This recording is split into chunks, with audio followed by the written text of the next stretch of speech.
So obviously, a story I told Melissa at some point in time had a big effect on her, and she would like me to retell that story.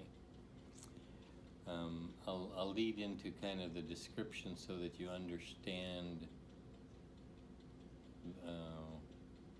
how things got to the point that they were. Back in those days, this was when I was, I'm gonna guess maybe Ruben's age. 11? Yeah, somewhere around that age.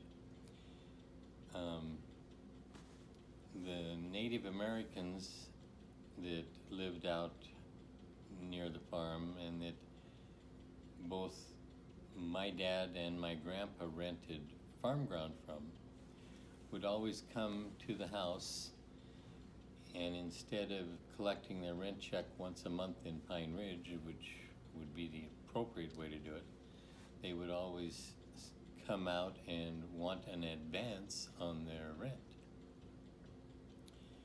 So we always had a lot of traffic on the farm for that reason, and so these same natives received from the government what was called commodities. Commodities consisted of things like oatmeal, flour, all kinds of things that you can only use so much of. Cheese was a big deal. And the cheese, I think, you're going to be interrupted there, Molly, with this fire page. Okay, brief interruption there, but the cheese was the most sought after item that they had. But anyway, and the Indians got too much of this stuff, so that's why they tried to sell it, so that they could get some money to buy other things that they needed. Maybe booze, I don't know what they might have spent it on, but anyway.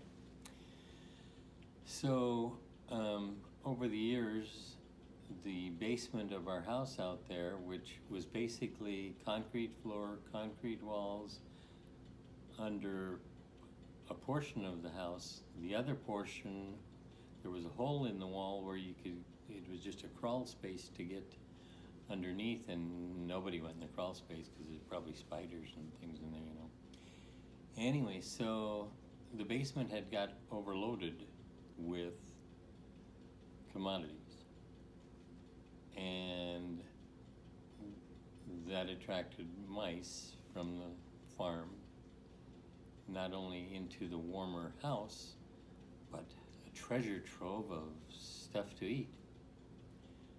So after the stuff sat in the basement for a while, and the basement leaked, and then there was, mess. We had a mass clean out of the basement.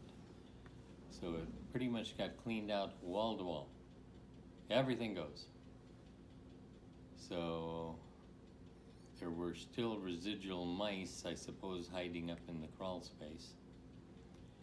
And so us boys got the wild idea to set some bait at the far end of the basement with a flashlight pointed at it. And then one person stood over by the light switch. We turned off the light, so all it was the flashlight shining at the bait for the mice, or the bait. Anyway, so then we took turns with BB guns.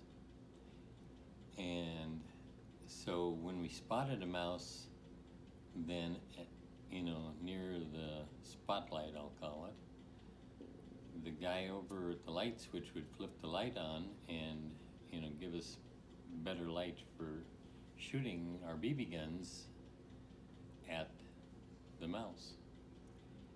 And it was probably a very lucky shot. However, on one occasion, the mouse ran over to the corner of the concrete wall, and the concrete wall wasn't that smooth, so the mouse was able to crawl straight up the wall. So the mouse is running and going up the wall, and I pull up the BB gun and shoot it like halfway up the wall. You know, it was, you know, probably a miraculous shot, but it could have been my skill too. I'm not sure which, but anyway, that was just a memorable moment when I shot the mouse on the run, I guess. But that's, I guess, the end of that story.